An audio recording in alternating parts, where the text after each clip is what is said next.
Hi everyone.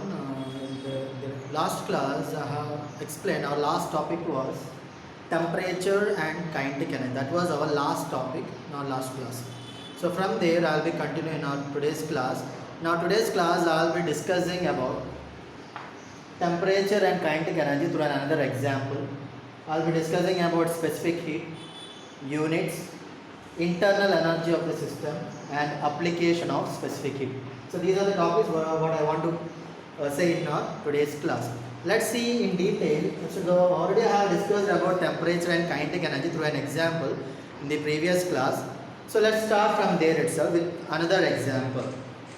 Okay, temperature and kinetic energy. What we have seen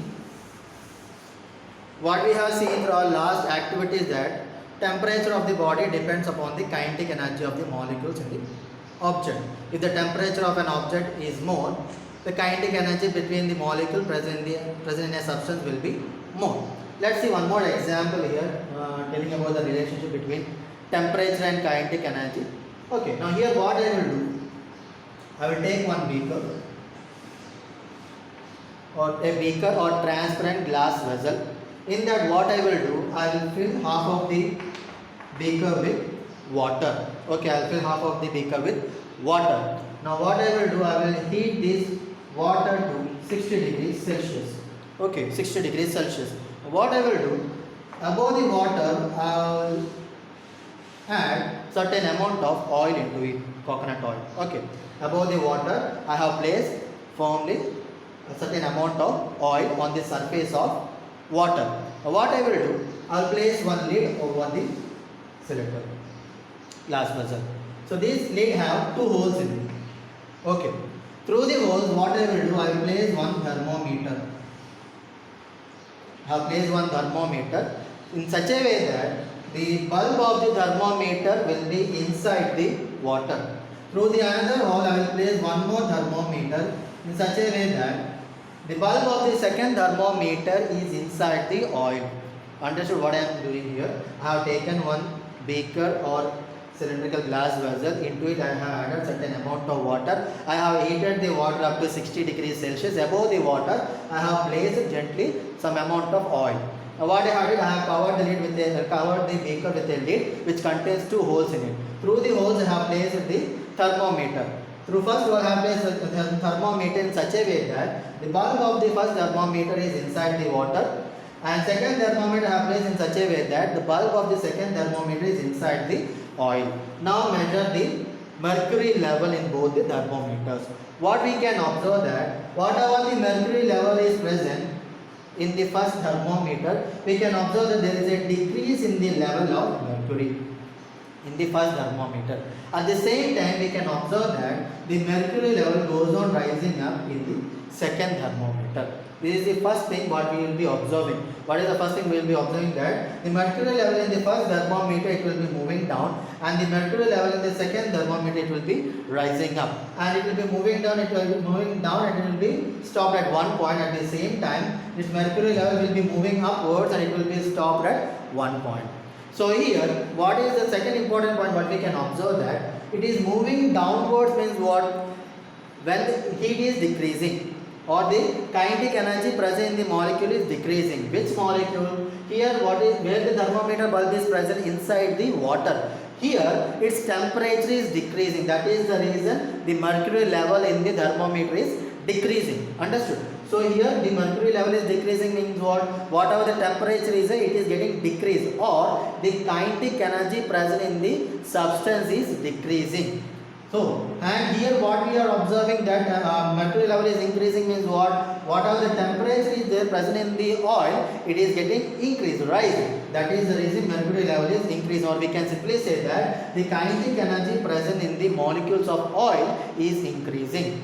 Understood? So here one more important point is what? It goes on decreasing, it will stop at one point. It is stopping at one point means what? We have already seen the definition of thermal equilibrium. What does thermal equilibrium tells about? When two objects are in thermal contact, heat energy will be flowed from hotter object to the colder object until both objects attain the same degree of hotness or coldness. So here what we are observing, that it goes on decreasing. Here what is the two objects in thermal equilibrium? We require two objects. What are the two objects? Hot water itself a hotter body, and the mercury level in the first thermometer will act as a second object. So here two objects are in thermal contact. Now where here mercury level is decreasing means what? Whatever the heat energy is present inside the mercury level, it is getting decreased. It is flowing out. Understood? So here the mercury level is decreasing. Yes, mercury level here. This mercury level is decreasing, and it will move down and it will stop at one point. It is stopping at one point means what?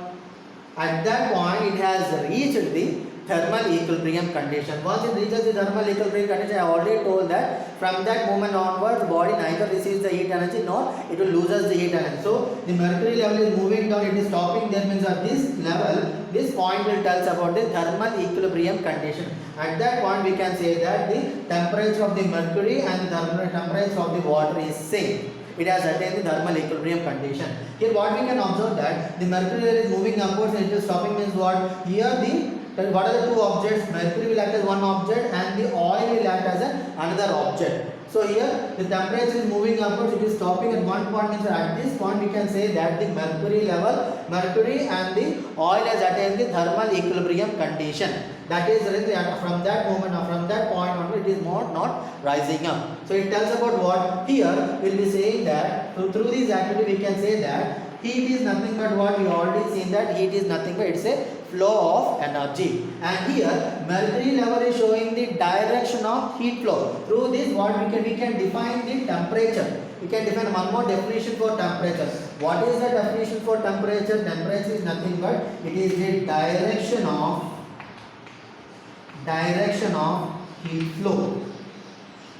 Understood? So here through this activity and through this kinetic and temperature and kinetic energy activity, what we have seen that through this we have defined a definition for temperature. What we have seen here the temperature is decreasing and mercury level is decreasing and it is reaching at one point and it stops. Here also mercury level is rising up and it stops here. So here the rising of direction of heat flow we are defining here. So through this what we can define temperature? Temperature is nothing but it's the direction of heat flow, and heat is nothing but it's a flow of energy from hotter object to the colder object. Understood everyone?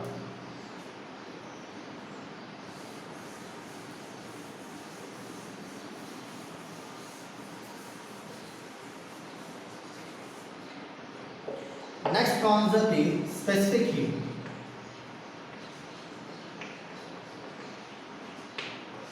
To define what is meant by specific heat, let's see one example. Now here what we will do, we will take one large jar or large beaker. Okay, we will fill half of it with water.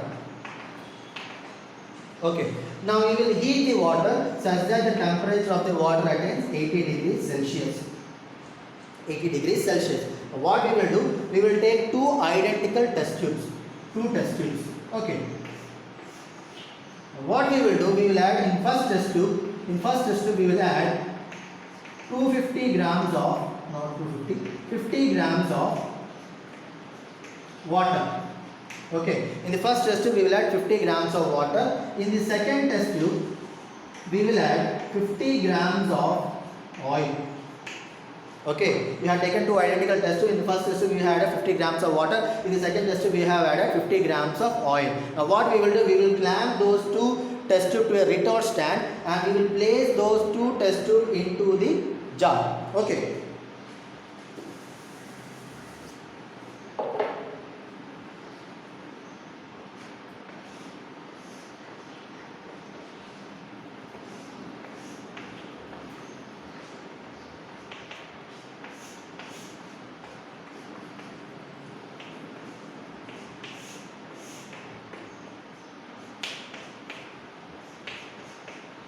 So as I said,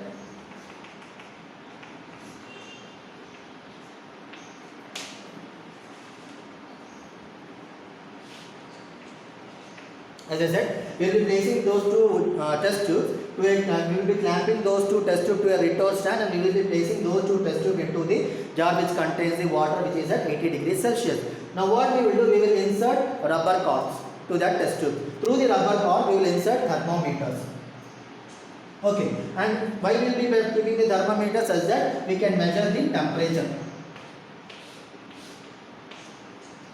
Now we will be measuring the readings of the mercury level in the thermometer for every 3 seconds, 3 minutes. So what we can observe for every 3 minutes, we can observe that here we are providing same amount of heat energy, 80 degrees Celsius. Into the 80 degrees Celsius of water, we are placing the two test tubes, one which contains water, another which contains the oil. So what we can observe that two thermometers should show same reading, 80 degrees Celsius. But what we will be observing that the temperature or the mercury level will be rising up very fast, quickly, comparing with the mercury level in the water. Understood? What we can observe that, what we will be observing that the mercury level in the thermometer which is placed in the oil will be rising up quickly, comparing with the mercury level on the thermometer which is placed in the water. Why we will be observing? Why from this what we can understand that though we are providing same amount of heat, here the mercury level is rising very fast comparing with the water. It tells about that one relation. What is that relation?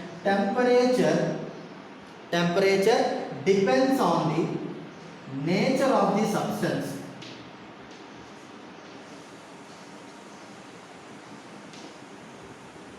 Depends.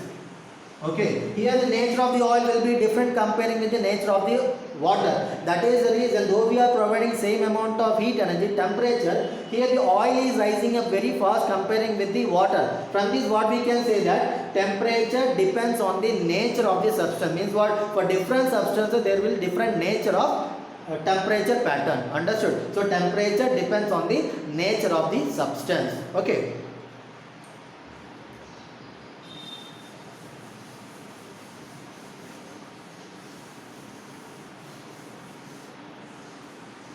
Let's take one more activity. What we will be doing that? We will be taking two beakers of equal volume. Okay, two beakers of equal volume.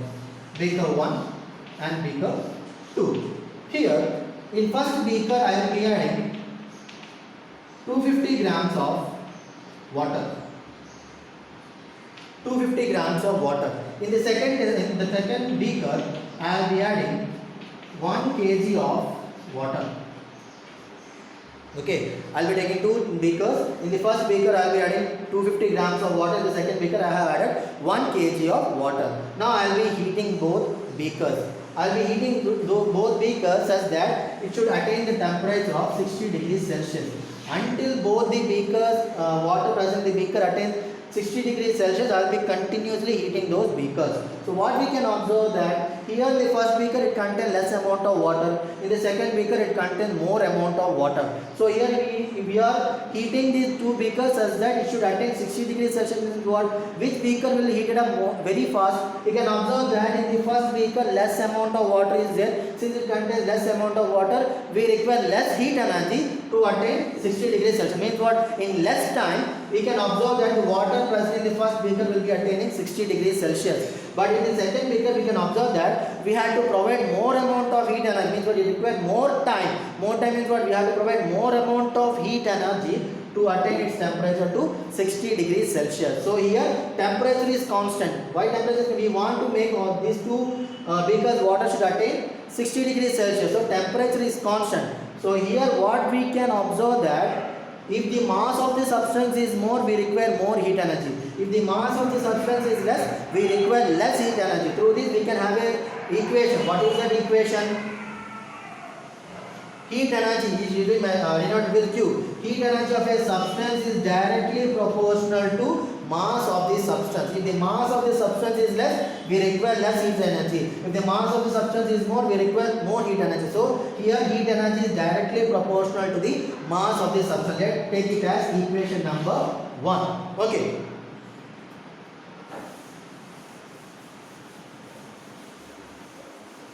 Now what I will do, I will take one more beaker. Here mass of amount of heat energy is directly proportional to mass of the substance and what? And making temperature constant. That's what we have seen. So now what I will do, I will take one more beaker. I will add 1 liter of water in it. 1 liter of water in it. Now I will be heating that beaker which contains 1 liter of water. I will be going on heating the beaker. So when we goes on heating the beaker, when we goes on rising the providing more amount of heat energy, what we can observe that the temperature also goes on increase, rising up. Understood? As it goes on heating the beaker, when we provide more amount of heat energy, at the same time we can observe that temperature also goes on increases. So here water is not, mass of the substance is not changing. I have taken only 1 liter of water, but here what I am changing, when I am providing more amount of heat, when first I provided less amount of heat energy, what I have seen that there is a less change in the temperature, increase of temperature. And now what I have done, I will be increasing the heat energy. When I am going on heating the heat energy, providing the heat energy, what we will be observing that the temperature present in the beaker, present in the water, goes on rising up at constant mass. Through this we will be having one more equation. What is that equation? Heat energy. Heat energy is directly proportional to change in temperature when mass is constant. That's what we have seen. When we goes on providing the heat energy in an increasing order, we can observe that temperature also rises up simultaneously. Through this, what is the equation we will be getting? That heat energy of a substance is directly proportional to change in temperature. This will be our second equation. Understood, everyone? So here, what I will do, let's take the two equations. What are the two equations? We have got Q is proportional to mass when delta T is constant. Equation number 1. Second equation, what I got? Q is directly proportional to change in temperature when mass is constant. Equation number 2. So by using these two equations, what I can write? Q is directly proportional to mass and change in temperature. Here delta tells about what? Delta tells about change. Okay, first equation, from first case what we have seen that Q is directly proportional to mass. In second case what we have seen that Q is directly proportional to change in temperature. By equating equation 1 and 2, what we will be getting that Q is directly proportional to mass into change in temperature. Now I will be removing this proportionality sign. As we already know that when we remove this proportionality sign, we have to place one constant. So here Q is equals to MS delta T.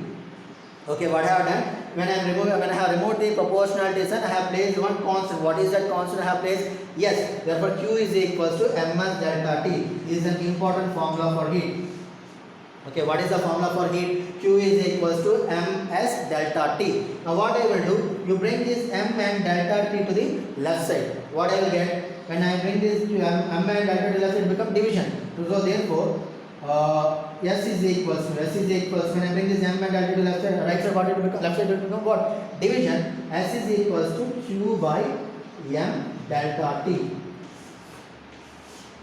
Understood? So what we have seen that Q is proportional to M, Q is proportional to delta T, therefore Q is proportional to M delta T. When I remove the proportionality sign, I have got what? Q is equals to MS delta T. I have brought this M and delta T to the left side. So what is that behind? Yes, S is equals to Q by M delta T. So here S is called as what? As I said, S is a constant. Here S is a constant which is called as the specific heat of a substance. So here specific heat S is equals to Q by M delta T. S is equals to Q by M delta T. Now what is meant by specific heat? I think you already know the definition for caloric. Same similar type of definition for specific heat also. Specific heat is nothing but amount of heat energy required to rise the temperature of a unit mass of a substance by unit degree Celsius or unit temperature. Understood? Think that, as I said, the temperature is 30 degree or 40 degrees Celsius. So when we are the amount of heat energy required to rise the temperature of a unit mass of a substance by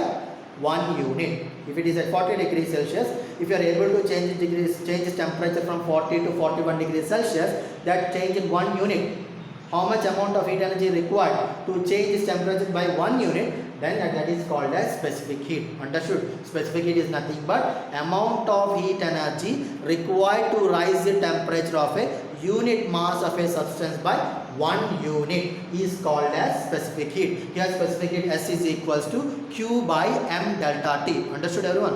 S is equals to Q by M delta T. So here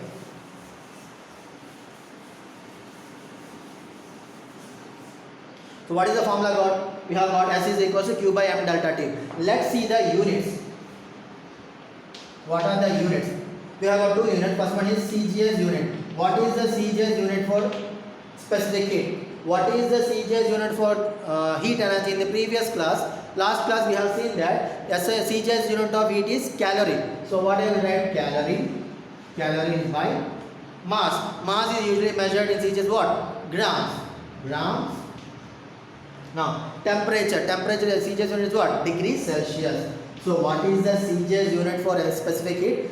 Calorie per gram degree Celsius. Calorie per gram degree Celsius. Now what will be the SI unit? What will be the SI unit for specific heat? SI unit for specific heat is what? SI unit for heat energy is what? Joule.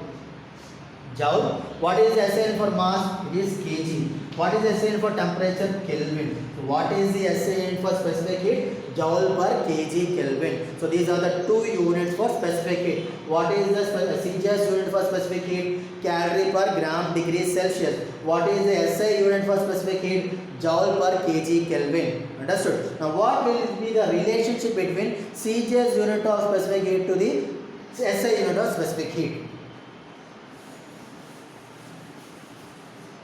What is the relation? Now here 1 calorie per gram degree Celsius.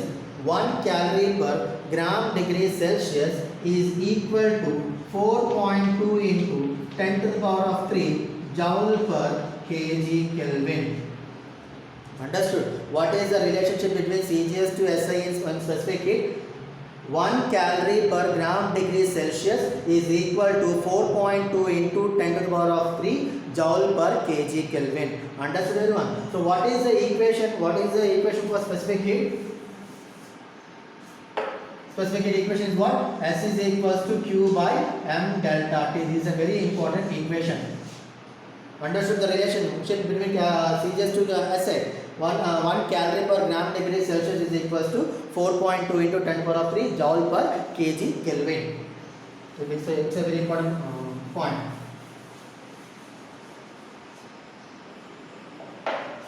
Now see here. So what we have seen that in the previous class that in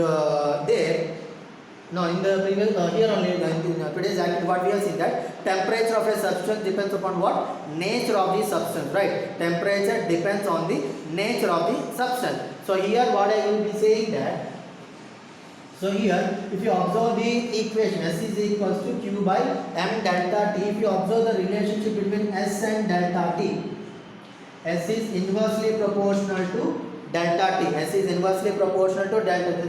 That tells about what? If the specific heat of a substance is more, if the specific heat of a substance is more, then change in temperature will be less. Okay, if the specific heat of a substance is more, then change in temperature will be less. Means what? If the specific heat of a substance is more, then that substance doesn't want to change its temperature. This is called as degree of reluctance. Okay, if the specific heat of a substance is more, then that tells about that substance doesn't want to change its temperature. That is called as a degree of reluctance. Reluctance means what? Unwillingness. The substance doesn't want to change its temperature. So maximum specific heat, which substance will have maximum specific heat? Water. Water will have maximum specific heat. Okay, understood. If the specific heat of a substance is less, then what you can tell about that? Change in temperature will be more. If the specific heat of a substance is more, change in temperature will be less. So here, temperature of a substance depends upon what? Nature of the substance. That is nothing but specific heat. Specific heat tells about the nature of the substance. Understood? Different object will have different nature. So here specific heat tells about the nature of a substance. So temperature depends on specific heat of a substance. So as we know that why the specific heat of a substance is different for different objects. If you observe the ice, specific heat of ice is what? 0.50. What is specific heat of lead? 0.031. Why the specific heat of a substance is different for different substances? To know that, let's see one here concept. What is that concept? In the substance, what is its present? Molecules will be present. There are different types, different amount of certain amount of molecules in a substance. These molecules will be moving in different direction in a random motion, and between the molecules what it is present, energies will be present, different kinds of energy will be present. What are different kinds of energy? It may be potential energy, it may be linear energy, it may be vibrational energy, it may be rotational energy, maybe kinetic energy. So there are different kinds of energy will be present between the molecules, and these molecules will be moving in different direction and then in a substance. So here we will be calling the substance or object, we will be calling the substance or object as system. Okay, here in a substance it contains what it contains, a substance, molecules will be present. So between the molecules what it is present, different kinds of energies will be present. What are the different kinds of energies here? Potential energy, linear energy, vibration energy, kinetic energy, rotational energy. These are the different kinds of energies. So this total energy of a system, so the total energy of a system is called as internal energy of the system. Okay, internal energy. Understood? Between the molecule different kinds of energy will be present. The total energy of a system is called as internal energy of a system. So when you are heating any substance, means what you are providing certain amount of heat energy. Inside this substance what it is present, just as I said, different large amount of molecules will be present. Between the molecules what it is present, different kinds of energy is present. So here when you are heating the substance, when you are providing certain amount of energy, this energy will be shared by different kinds of energies present between the molecules. Understood? When we are providing the heat energy, this energy will be shared by different kinds of energy present between the molecules. So here maximum share of the energy will be utilized by the linear kinetic energy.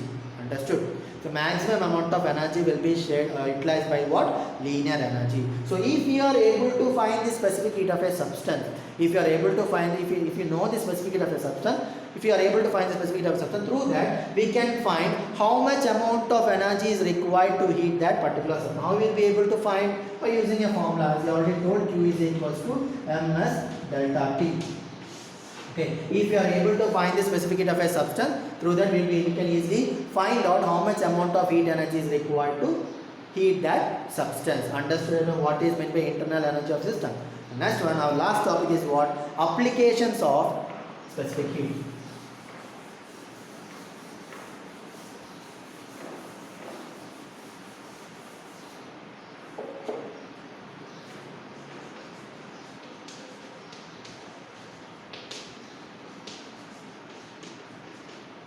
Applications of specific heat. What are the applications of specific heat?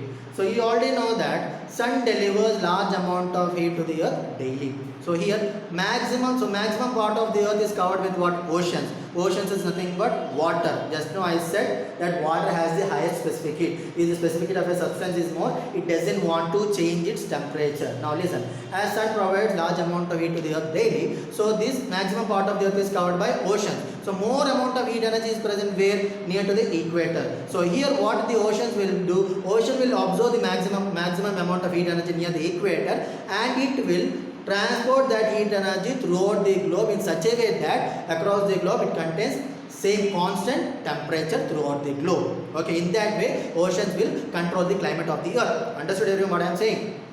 So here the oceans will absorb this heat energy, and that heat energy will be transported uniformly throughout the globe in such a way that it will control the climate of the earth. That is the reason oceans. First application. Oceans are called as the heat storehouse of the earth. Heat storehouse of the earth.